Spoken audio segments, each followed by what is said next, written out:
Every hero has a history, and every character a concept. Here's your look at the brand new Mattel Master Universe original concept art He-Man, the most powerful man in the universe.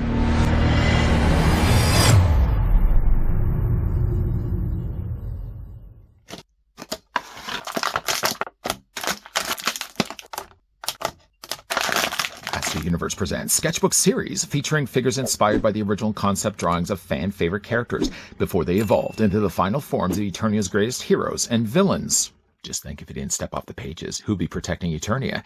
Before though we get a closer look at concept series He-Man, let's take the tape measure and see how tall the figure's going to stand. I was lucky to actually find this at a local toy show just a couple weeks ago, in fact.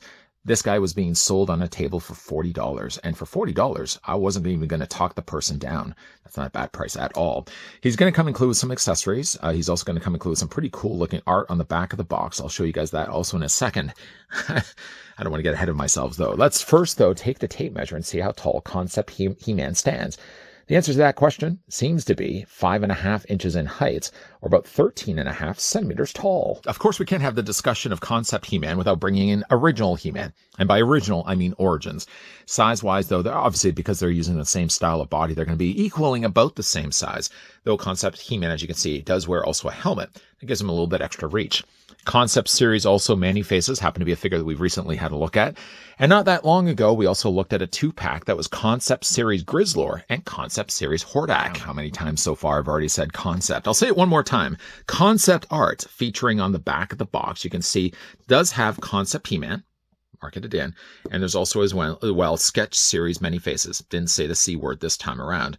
To the far right, though, I guess in the background, you can also see there's concept Grayskull, but also in the forefront there's Skeletor and the Crimson Countess. I hope those are going to be two figures. I mean, if we've already gotten like this half of the box, you would think, though, that Mattel's going to be fully invested. Let's not just date this casually. Let's fully marry this. Marry at least the idea as well that we're going to be getting as well the Crimson Countess, and also Skeletor. That's a pretty cool looking Skeletor. Anyways, let's move that off to the side. Accessory-wise, that comes included with sketch series or concept series He-Man consists of an axe. I was going to say sword for a second. Looking through this, it actually kind of looks like the old, was it Toy Biz? Toy Biz Wolverine. Remember the Wolverine that you could take off his mask and wear it as a ring? I bought that from Consumers Distributing. Does anybody care about my stories when I was a kid and shopping at Consumers Distributing? You should. Okay, you don't. The axe itself actually looks pretty cool, though. It's a different type of metal, a different type of plastic, replicating metal, and we're really used to seeing. Most of the time when we do look at He-Man's battle axe, it's usually more of a matte kind of gray plastic. It looks like this. I like now, by adding a more of a metallic sheen to it, it gives it a little bit extra pizzazz and sheen. Now, this can also, of course, go into either one of the figure's hands.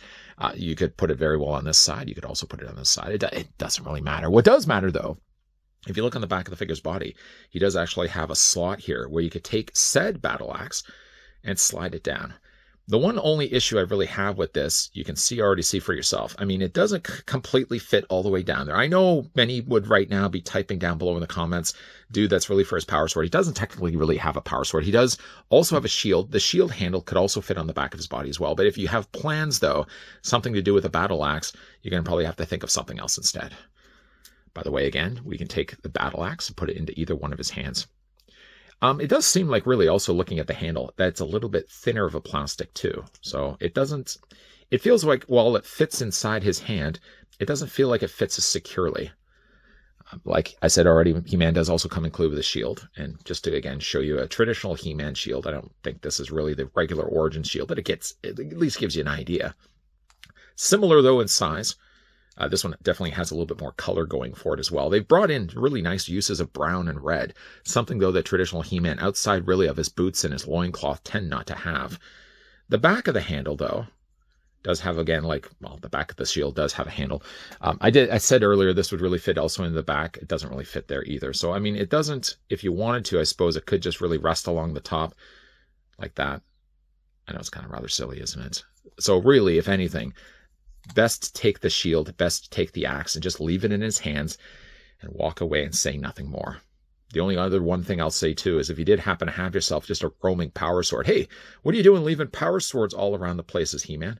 Well, you could actually take the sword. Obviously, you can fit this into He-Man's hands. He doesn't really have one himself. It fits fine in his hand. Or, I just dropped the shield. Blasted me, I dropped the shield. Or you can also, of course, take the power sword and slide it on the back of his body. It does survive somewhat the blizzard test, so it's not going to be going anywhere.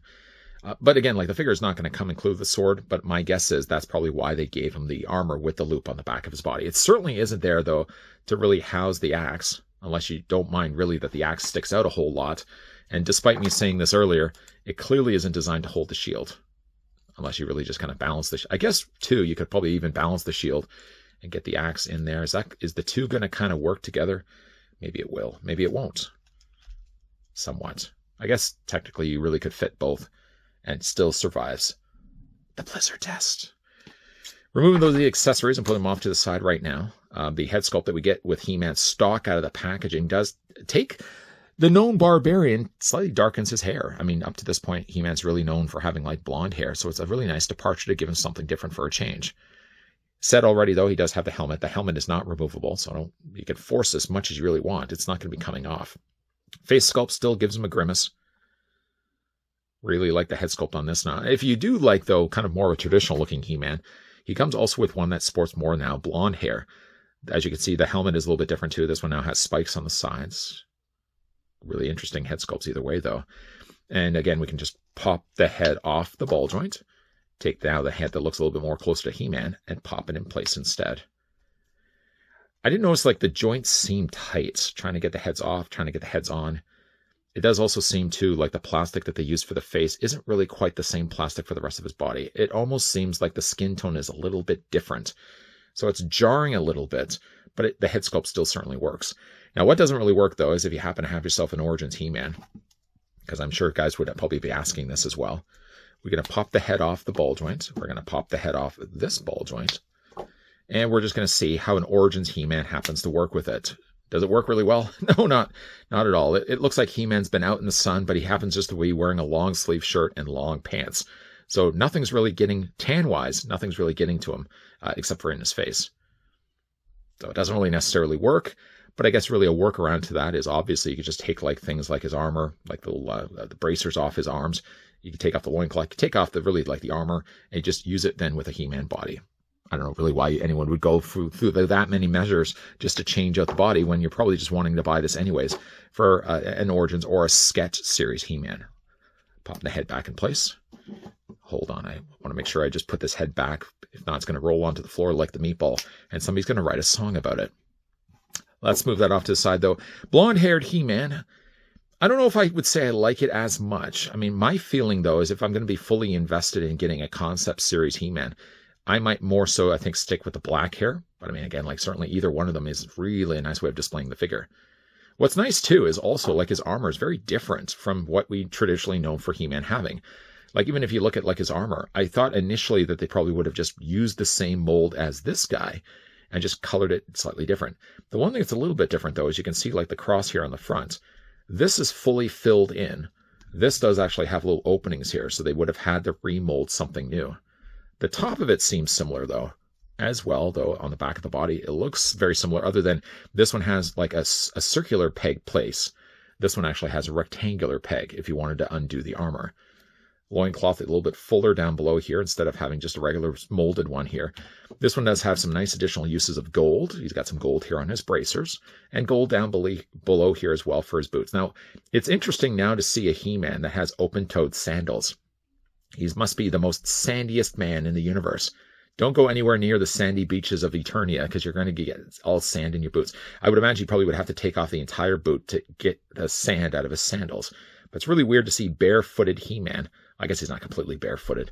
On the back, though, on the bottoms of his feet, by the way, though, he does have pegholes. You could make use of a display stand, providing one was provided. For the articulation on this He-Man, whether, though, you wanted to use this original concept or you want to use the original head sculpt that he comes out of the packaging with, the articulation on the figure is going to work the same way.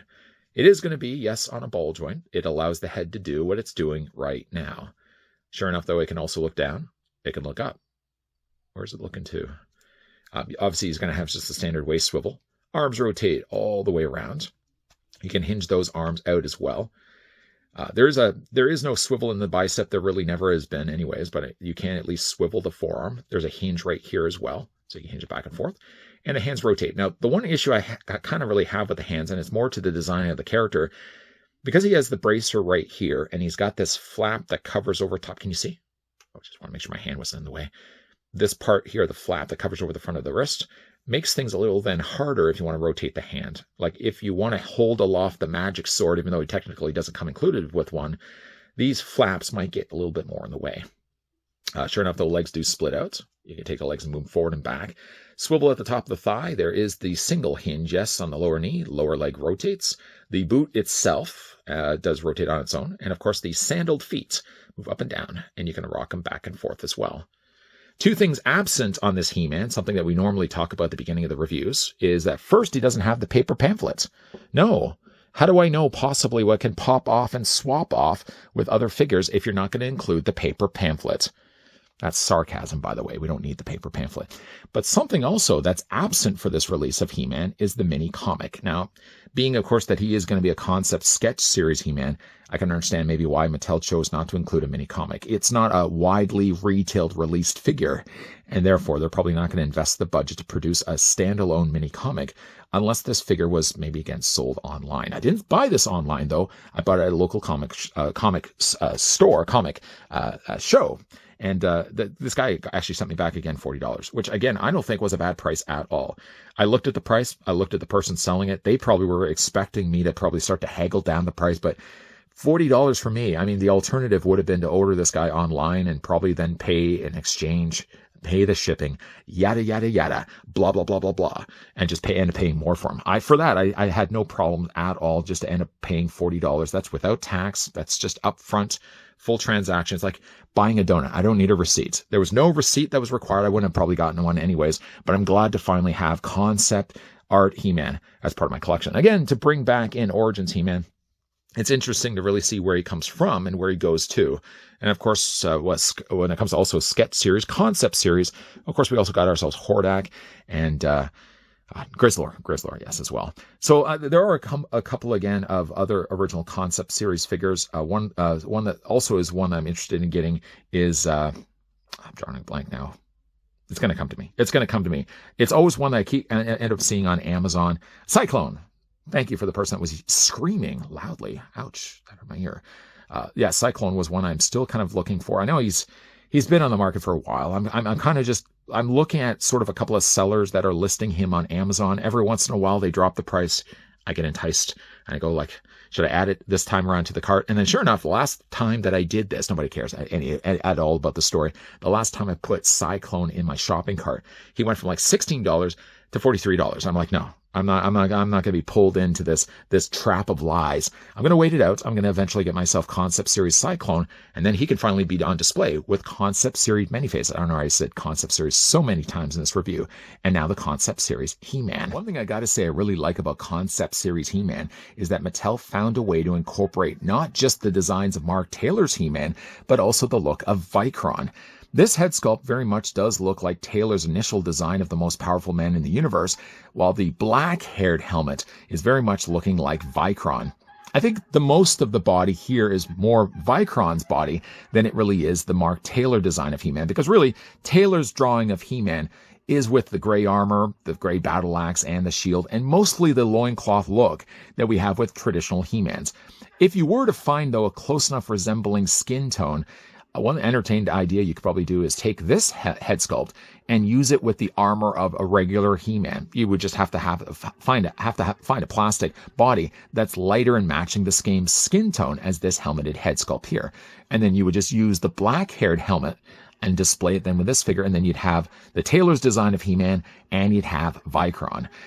For me at least, I'm going to likely display this guy, I think, with the concept of having this guy displayed as Vicron. I like the black hair for myself, and I think just because like the majority of his body reads more to me like Vicron's body, I think I'm going to probably go more that route. Mattel probably felt the same way too, and that's the reasoning why the guy gets packaged with Vicron's head rather than Mark Taylor's He-Man's head. What do you guys though think of this figure? Let me know down below in the comment section. Now, if you have already picked up Concept Series He-Man, do you guys have this guy displayed more so as Vicron's look or as Mark Taylor's design of He-Man? Let me know what you guys have done down below. If you guys in the meantime did enjoy this video, do it a solid and throw it a like. You guys want to stick around for more so? I do certainly hope so. You know, by the way, though, we've got some more Master Universe reviews in the pipeline coming your way. So if that's your bread and butter, seems to be me on this channel as of late, make sure you guys are coming back because there's more content coming your way. As always, thanks for watching. See you guys next time.